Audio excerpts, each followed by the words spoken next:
കഴിഞ്ഞ ക്ലാസ്സുകളിൽ നമ്മൾ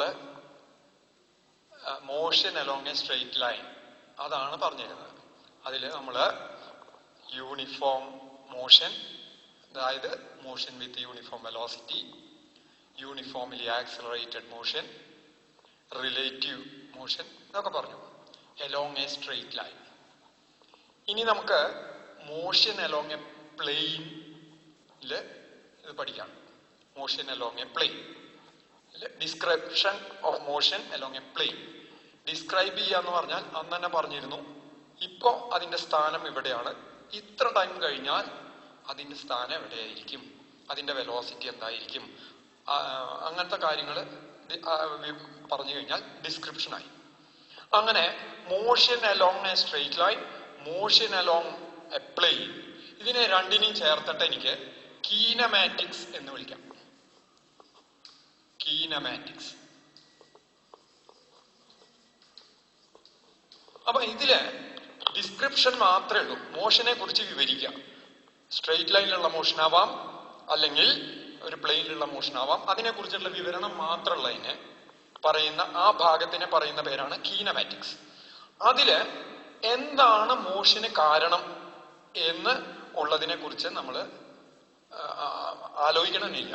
V are not concerned about what causes motion. എന്താണ് മോഷന് കാരണം, എന്താണ് ആക്സിലറേഷന് കാരണം, എന്താണ് വെലോസിറ്റിക്ക് കാരണം, ഇതൊന്നും നമ്മൾ ആലോചിക്കണമെന്നില്ല.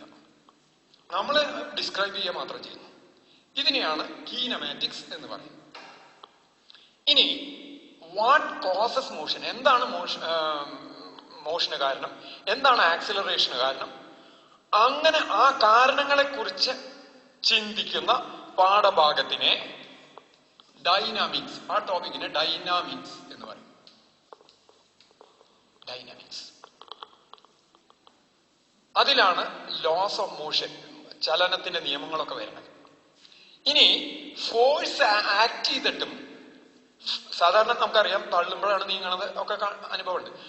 തള്ളണതിനെ നമുക്ക് ഫോഴ്സ് എന്ന് പറയാൻ വെച്ചാൽ, ഫോഴ്സ് ആക്ട് ചെയ്തിട്ട് മൂവ് ചെയ്യാണ്ടിരിക്കുന്ന അവസ്ഥ, ഫോഴ്സ് ആക്ട് ചെയ്തിട്ട് മൂവ് ചെയ്യാണ്ട് ഇരിക്കുന്ന അവസ്ഥ എന്ന് പറഞ്ഞു കഴിഞ്ഞാൽ, ഇപ്പൊ ഒരു ബിൽഡിങ് എത്ര കണ്ട് വെയിറ്റിനെ താങ്ങും, അങ്ങനത്തെ ഒക്കെ വരുമ്പോ അവിടെ ബിൽഡിങ് നീങ്ങില്ല, ഫോഴ്സ് ആക്ട് ചെയ്യണുണ്ട്. അങ്ങനത്തെ പാഠഭാഗത്തിന്റെ പഠനമാണ് സ്റ്റാറ്റിക്സ്. സ്റ്റാറ്റിക്സ്. ഇതിനെ മൂന്നിനും ചേർത്തുകൊണ്ട്, ഇതിൽ കീനമാറ്റിക്സ് എന്ന് പറഞ്ഞാൽ കൈനറ്റിക് എന്ന് പറഞ്ഞ ഗ്രീക്ക് വേർഡ് നിന്നാണ് മോഷൻ എന്നുള്ള അർത്ഥം തന്നെയാണ് വരുന്നത്. കീനമാറ്റിക്സ്, ഡൈനാമിക്സ്, സ്റ്റാറ്റിക്സ്. ഇതിനെ മൂന്നിനും ചേർത്തുകൊണ്ട് മെക്കാനിക്സ് എന്ന് പറയും. ഇത് മൂന്നും ചേർന്നിട്ട് ബ്രോഡായിട്ട് മൊത്തത്തിൽ നമുക്ക് മെക്കാനിക്സ് എന്ന് പറയാം. മെക്കാനിക്സിലെ സംബന്ധിച്ചിടത്തോളം വസ്തുക്കൾക്ക്, മാറ്ററിന് രണ്ട് അവസ്ഥകളാണ് ഉള്ളത്. There are two states as far as mechanics is concerned. മെക്കാനിക്സിനെ സംബന്ധിച്ചിടത്തോളം വസ്തുക്കൾക്ക് രണ്ട് അവസ്ഥകളാണ് ഉള്ളത്. ഒന്ന് state of rest, state of rest, നിശ്ചലാവസ്ഥ. രണ്ട് സ്റ്റേറ്റ് ഓഫ് മോഷൻ, മോഷൻ.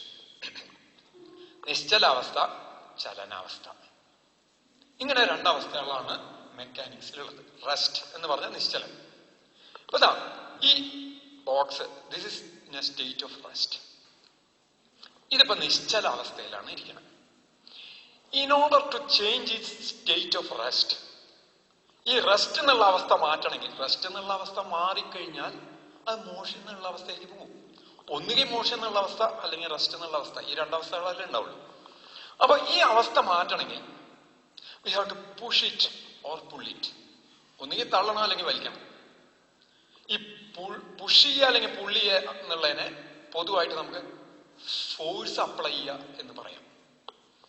അപ്പോ അങ്ങനെ വരുമ്പോ in order to change the state of rest, we have to apply a force. In order to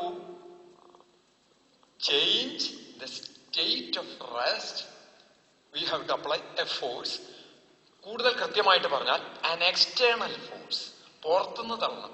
എന്തിനാ ഈ പുറത്തുനിന്ന് തള്ളണം? എക്സ്റ്റേണൽ ഫോഴ്സ് എന്തിനാ പറയണത്? നമ്മള് ഒരു കാറിൽ 5 പേർക്ക് ഇരിക്കാം, ശരി, ആ കാറ് സ്റ്റാർട്ട് ആവില്ല, സ്റ്റാർട്ടിങ് ട്രബിൾ എന്ന് വിളിക്കാം. 5 പേര് കയറി ഇരുന്നിട്ടാണ് കാർ സ്റ്റാർട്ട് ചെയ്യാൻ നോക്കണേ, കാറ് സ്റ്റാർട്ട് ആവില്ല. ആ 5 പേരും അതിന്റെ ഉള്ളിലിരുന്ന് തള്ളിയാൽ ഒരിക്കലും ആ കാറ് നീങ്ങുന്നില്ല. നേരെ മറിച്ച് ആ 5 പേരും പുറത്തേക്ക് ഇറങ്ങിയിട്ടാണ് തള്ളുന്നത് എങ്കിൽ ആ കാറ് നീങ്ങണമാണ്. അതിന്റെ ഉള്ളിലിരുന്ന് എത്ര ശക്തിയിൽ ഇവര് തള്ളിയാലും അത് നീങ്ങില്ല, പുറത്തിരുന്ന് തള്ളിയാൽ നീങ്ങണതാണ്. എന്തുകൊണ്ട് ഉള്ളിലിരുന്ന് തള്ളുമ്പോ നീങ്ങുന്നില്ല? അതിന്റെ റീസൺ ഈ നിയമങ്ങൾ പറഞ്ഞതിന് ശേഷം, ന്യൂട്ടന്റെ ലോസ് കഴിഞ്ഞാൽ അത് ക്ലിയർ ആവും, അപ്പൊ അത് പറയാം. അപ്പൊ പുറത്തുനിന്നുള്ള ഫോഴ്സ് അപ്ലൈ ചെയ്താൽ മാത്രമേ ആ നിശ്ചലാവസ്ഥ എന്നുള്ളത് മാറ്റാൻ പറ്റുള്ളൂ. അപ്പൊ in order to change the state of rest we have to apply an external force. ഒരു conclusion, in order to apply state of rest, ആ റെസ്റ്റ് എന്നുള്ള അവസ്ഥ മാറ്റണമെങ്കിൽ, we have to apply, to change rest we have to apply force. എങ്ങനത്തെ force? External force apply ചെയ്യണം. External force apply. അപ്പോ if an object is at rest, it will continue at rest if no external force acts. ഇത് പറഞ്ഞാലും ശരിയല്ലേ? ഒരു object, റെസ്റ്റിലിരിക്കുന്ന ഒരു object റെസ്റ്റിൽ തന്നെ തുടരും. എത്ര കാലം തുടരും? എക്സ്റ്റേണൽ ആയിട്ടൊരു ഫോഴ്സ് ആക്ട് ചെയ്യാത്തോടത്തോളം, unless and until an external force acts, that objects continue in its state of rest. ഇനി നോക്കാം, ഇവിടെ ഞാൻ സാധാരണ ഒരു ബോൾ ഒരു ഹൊറിസോണ്ടൽ സർഫസിൽ കൂടെ, ഈ സർഫസ് തന്നെ ഹൊറിസോണ്ടൽ, ഒരു ബോള് മൂവ് ചെയ്യാന്ന് വിചാരിക്കാം. ഒരു ഹൊറിസോണ്ടൽ സർഫസിൽ കൂടെ ഒരു ബോള് നമ്മൾ റോൾ ചെയ്തു, അങ്ങനെ മൂവ് ചെയ്തുകൊണ്ടിരിക്കുക. നമുക്കറിയാം കുറച്ച് കഴിഞ്ഞാൽ ആ ബോള് സാധാരണ നിൽക്കണതാണ്. എന്തുകൊണ്ടാണ് ആ ബോള് കുറച്ച് കഴിഞ്ഞാൽ നിൽക്കുന്നത്? നമ്മൾ ചെറിയ ക്ലാസ്സിൽ പഠിച്ചിട്ടുണ്ട്, അതിന്മേ ഫ്രിക്ഷൻ, ഘർഷണം അല്ലെങ്കിൽ ഘർഷണ ബലം, ഫ്രിക്ഷണൽ ഫോഴ്സ് ആക്ട് ചെയ്തിട്ടാണ് അത് നിൽക്കുന്നത് എന്ന് ചെറിയ ക്ലാസ്സിൽ പഠിച്ചിട്ടുണ്ട്. ആ ഫോഴ്സ് എപ്പോഴും മോഷനെതിരായിട്ട് വന്ന് അതിനെ നിർത്തുന്നു എന്ന് നമ്മൾ പഠിച്ചിട്ടുണ്ട്, ചെറിയ ക്ലാസ്സിൽ പഠിച്ചിട്ടുണ്ട്. അപ്പോ ഒരു നീണ്ടു കിടക്കുന്ന ഒരു ഹൊറിസോണ്ടൽ സർഫസ് ആണ്, പ്ലെയിൻ ആണ്, അതിൽ കൂടെയാണ് ബോൾ പോണത്. ആ സർഫസിന് ഫ്രിക്ഷൻ ഉള്ള കാരണം കുറച്ച് കഴിയുമ്പോൾ ആ ബോൾ നിൽക്കുന്നു. അത് പരിപരുത്ത സർഫസ് ആച്ച പെട്ടെന്ന് നിൽക്കും, സ്മൂത്ത് ആയിട്ടുള്ള മിനുസമായിട്ടുള്ള സർഫസ് ആച്ച കുറെ ദൂരം കൂടി നീങ്ങും. ഇത് നമുക്ക് അനുഭവമാണ്. അപ്പോ ഈ ഫ്രിക്ഷനെ നമ്മൾ ഇല്ലാണ്ടാക്കി എന്ന് വിചാരിക്കാം. ഫ്രിക്ഷൻ എന്ന് പറഞ്ഞാൽ എന്താണ്? ആ മൂവ്മെന്റിനെ എതിർക്കുന്ന ഫോഴ്സ്. ആ എതിർക്കുന്ന ഫോഴ്സ് ആക്ട് ചെയ്യുന്ന കാരണമാണ് അത് നിൽക്കുന്നത് എന്നാണ് നമ്മൾ പഠിച്ചത്. അതെപ്പോഴും മൂവ്മെന്റിനെ എതിർക്കുകയെ ചെയ്യുള്ളൂ ഈ ഫ്രിക്ഷൻ. അപ്പൊ ഈ ഫ്രിക്ഷൻ നമ്മൾ 100% ഒഴിവാക്കിയിരുന്നു എങ്കിൽ ആ ബോൾ എന്ത് ചെയ്യുമായിരുന്നു? അത് ആ ഹൊറിസോണ്ടൽ സർഫസിൽ കൂടെ, ആ സമതലത്തിൽ കൂടെ അത് മൂവ് ചെയ്തുകൊണ്ടേയിരിക്കുമായിരുന്നു. എങ്ങനെ മൂവ് ചെയ്യുമായിരുന്നു?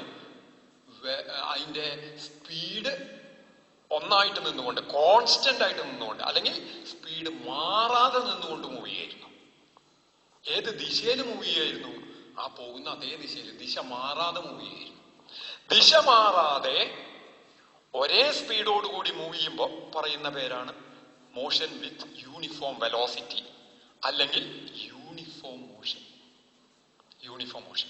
അപ്പോ അതിന്ന് എത്തുന്ന നിഗമനം, കൺക്ലൂഷൻ എന്താ വെച്ചാൽ, if no external force acts, a moving body continues in uniform motion.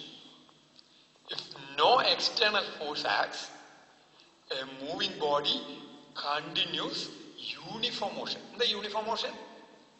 With constant velocity എന്ന് പറഞ്ഞാൽ ഡയറക്ഷൻ മാറുന്നില്ല, സ്പീഡ് മാറുന്നില്ല. എപ്പോ? ഫോഴ്സ് ആക്ട് ചെയ്യാത്തോടത്തോളം കാലം. പക്ഷെ ഇത് നമ്മുടെ അനുഭവത്തിന് നേരെ എതിരാ. നോക്കൂ, ഇതിനെ ഒരേ സ്പീഡിൽ നേരെ നീക്കണമെങ്കിൽ ഞാൻ തള്ളിക്കൊണ്ടേ ഇരിക്കണം. ശരിക്ക് ഞാൻ തള്ളിയില്ലെങ്കിൽ, ഇപ്പൊ പറഞ്ഞ എന്താ വെച്ചാൽ എക്സ്റ്റേണൽ ഫോഴ്സ് ആക്ട് ചെയ്തില്ലെങ്കിൽ യൂണിഫോം, ഇതിപ്പോ ഒന്ന് തള്ളിയിട്ട് കൈ എടുത്താ അപ്പൊ നിൽക്കുന്നു. ശരിക്കും പറഞ്ഞാൽ കൈ എടുത്തു കഴിഞ്ഞാൽ പിന്നെ അത് മൂവ് ചെയ്യണ ബോഡി മൂവ് ചെയ്തുകൊണ്ടേ ഇരിക്കണം, പക്ഷെ അവിടെ മൂവ് ചെയ്യില്ല. അതെന്താ കാരണം എന്ന് വെച്ചാൽ അവിടെ ഫ്രിക്ഷൻ ആക്ട് ചെയ്ത് അതിനെ നിർത്തി. അപ്പൊ ഞാൻ തള്ളുമ്പോ എന്താ ആവണേ? ഞാൻ തള്ളുമ്പോ the force, if it is moving with uniform velocity, uniform വെലോസിറ്റിയോട് കൂടിയിട്ട് മൂവ് ചെയ്യണ വെച്ചാൽ ഇത് മൂവ് ചെയ്യുമ്പോൾ അതുമ്പോൾ എന്താ ആക്ട് ചെയ്യും? ഫ്രിക്ഷൻ ഫോഴ്സ് ആക്ട് ചെയ്യും. ആ ഫ്രിക്ഷണൽ ഫോഴ്സിന് തുല്യമായിട്ടുള്ള ഒരു ഫോഴ്സ് മാഗ്നിറ്റ്യൂഡ് പരമായിട്ട്, അതിന്റെ മാഗ്നിറ്റ്യൂഡിന് തുല്യം. എന്താ മാഗ്നിറ്റ്യൂഡ് എന്ന് പറഞ്ഞാൽ അതിന്റെ അളവിന് തുല്യമായിട്ടുള്ള അതേ ഫോഴ്സ് ഞാൻ കൊടുക്കുന്നത് കൊണ്ടാണ് അത് യൂണിഫോം മോഷൻ നടത്തുന്നത്. വേറൊരു രീതി പറഞ്ഞാൽ ഞാൻ ആ ഫ്രിക്ഷനെ കോമ്പൻസേറ്റ് ചെയ്യാൻ അല്ലെങ്കിൽ ക്യാൻസൽ ചെയ്യാൻ പാകത്തിൽ വേറൊരു ഫോഴ്സ് അപ്ലൈ ചെയ്യണം. അപ്പോൾ രണ്ട് ഫോഴ്സും തമ്മിൽ ക്യാൻസൽ ചെയ്ത് പോയിട്ട് നെറ്റ് ഫോഴ്സ് 0 ആകുമ്പോഴാണ് ബോഡി യൂണിഫോം മോഷൻ നടത്തുന്നത്. അപ്പൊ നമ്മുടെ അനുഭവത്തിൽ ശരിക്കും ഫോഴ്സ് കൊടുത്താലേ യൂണിഫോം മോഷൻ ഉണ്ടാക്കാൻ പറ്റുള്ളൂ. പക്ഷെ നേരത്തെ പറഞ്ഞ നിഗമനം എന്താണ്? If no external force acts, a moving body continues in uniform motion. അപ്പോ അനുഭവം എന്ന് വെച്ചാൽ ഫോഴ്സ് കൊടുത്തോണ്ടിരുന്നുള്ള യൂണിഫോം മോഷൻ ആവുള്ളൂ.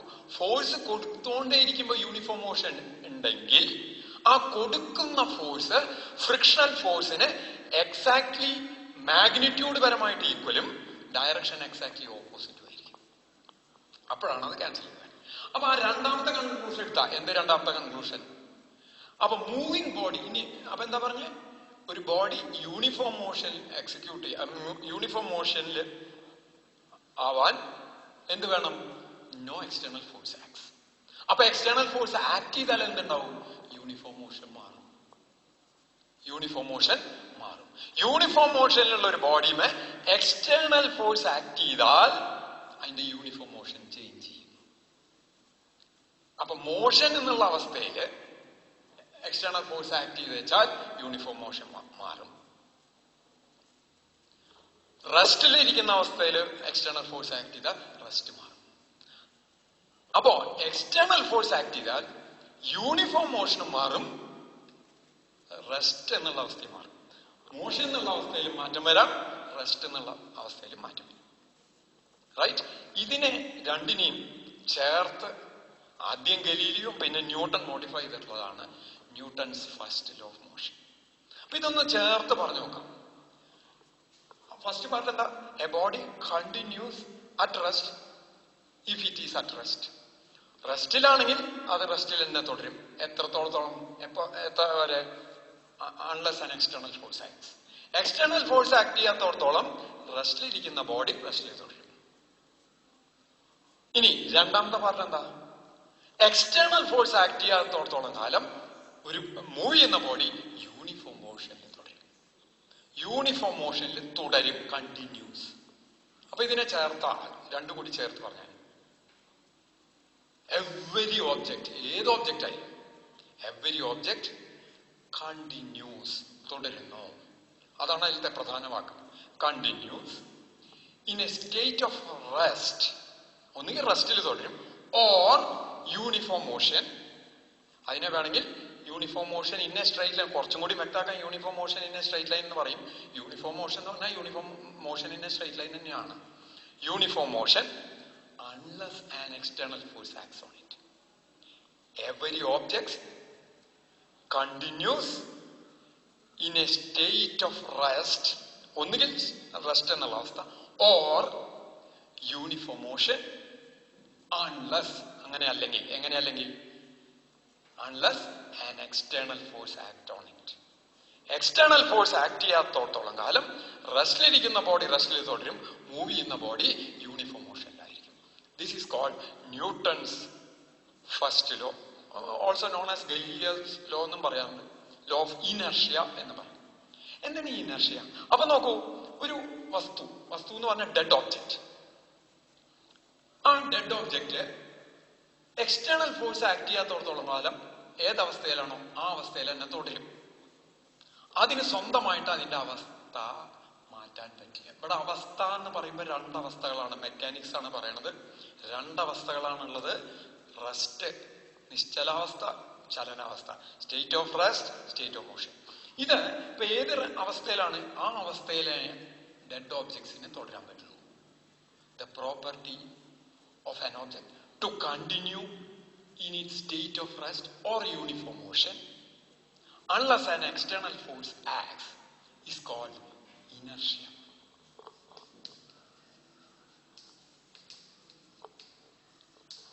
The property സ്വഭാവം, വസ്തുക്കളുടെ സ്വഭാവം. എന്ത് സ്വഭാവം? ടു കണ്ടിന്യൂ, തുടരുന്ന സ്വഭാവം. എന്തിൽ തുടരുന്ന സ്വഭാവം? either in a state of rest, ഒന്നുകിൽ റെസ്റ്റ് എന്നുള്ള അവസ്ഥയിൽ തുടരുക, or uniform motion.